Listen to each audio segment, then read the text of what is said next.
അസ്സലാമലൈക്കും. അപ്പോൾ ഇന്ന് ഞാൻ ചുരിദാർ തയ്ച്ചിട്ട് കാണിച്ചു തരണം എന്നൊക്കെ വിചാരിച്ചതാണ്. പക്ഷേ രാവിലെ തന്നെ നമ്മുടെ വീട്ടിൽ പണിക്കാരെത്തിയിട്ടുണ്ട് വൈറ്റ് വാഷിൻ്റെ. അപ്പോൾ അവരിതാ അവിടെ ഉരച്ചും മാന്തിയും ഒക്കെ നിൽക്കുന്നുണ്ട്. കുട്ടിയൊക്കെ ഇട്ടിട്ട് റെഡിയാക്കാൻ വേണ്ടിയിട്ട് ആകെ ഇളകിയൊക്കെ ഉണ്ടായിരുന്നു പെയിൻ്റൊക്കെ. അപ്പോൾ അതുകൊണ്ട് തന്നെ അതൊക്കെ ഒന്ന് നീറ്റാക്കുകയാണ്. അപ്പോൾ അവിടുത്തെ സാധനങ്ങളൊക്കെ ഈ റൂമിൽ കൊണ്ടുവന്നിട്ട് അപ്പോൾ അതിൻ്റെ മുകളിൽ ഒരു കട്ടലിൽ ഒരു നാല് ബെഡ് ഉണ്ട്. അതിൻ്റെ മുകളിൽ കയറി അവന്മാർ രണ്ടുപേരും കൂടെ കിടക്കുന്നുണ്ട് കേട്ടോ. പിന്നെന്താണ്, ആകെ അലപ്പുറം പിടിച്ച് കിടക്കുക, ആകെ കച്ചറാന്ന് പറഞ്ഞാൽ കച്ചറായിട്ട് കിടക്കണ വീട്. അപ്പോൾ പിന്നെ എനിക്ക് തയ്ക്കാൻ പറ്റില്ലല്ലോ. തയ്യൽ മെഷീനിൻ്റെ മുകളിലും നിറച്ച് സാധനമാണ്, അത് ഡൈനിങ് ടേബിളിൻ്റെ മുകളിലും എന്ന് വേണ്ട ഒരു സൈഡും ഇല്ല നമുക്ക് ഫ്രീ ആയിട്ടുള്ളത്. ഒന്ന് ഇരിക്കാനോ നിൽക്കാനോ ഒന്നും സ്ഥലമില്ലാത്ത അവസ്ഥയാണ്.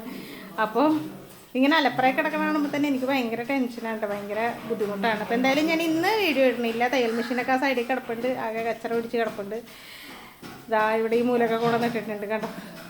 ഇവിടെ അടുക്കളയിലാണെങ്കിലും നിറച്ച സാധനങ്ങൾ നിരന്ന് കിടക്കുകയാണ്. ഞാൻ ചോറും കറിയൊക്കെ ആക്കി കേട്ടോ. അയിലക്കറിയും കോവയ്ക്ക തോരനും അയില പൊരിച്ചതൊക്കെ ഉണ്ടാക്കി വെച്ചിട്ടുണ്ട് രാവിലെ തന്നെ.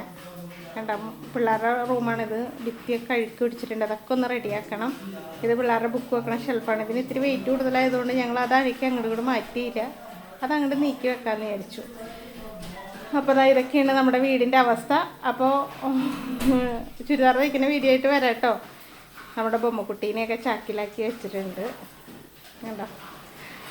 അപ്പോൾ എന്താണ് ഹാല്. അപ്പോൾ ഇതൊക്കെ അടിപൊളിയാക്കിയിട്ട് നാളെ തന്നെ ഞാൻ ചുരിദാറിൻ്റെ സ്റ്റിച്ചിങ് ഇടാം കേട്ടോ.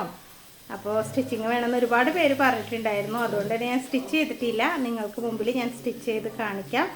അപ്പോൾ ഇന്നത്തെ വീഡിയോ ഇത്രയൊക്കെ ഉള്ളൂ കേട്ടോ. അടിപൊളി വീഡിയോ ആയിട്ട് നാളെ വരാം. അപ്പോൾ എല്ലാവർക്കും ടാറ്റാ ബൈ ബൈ.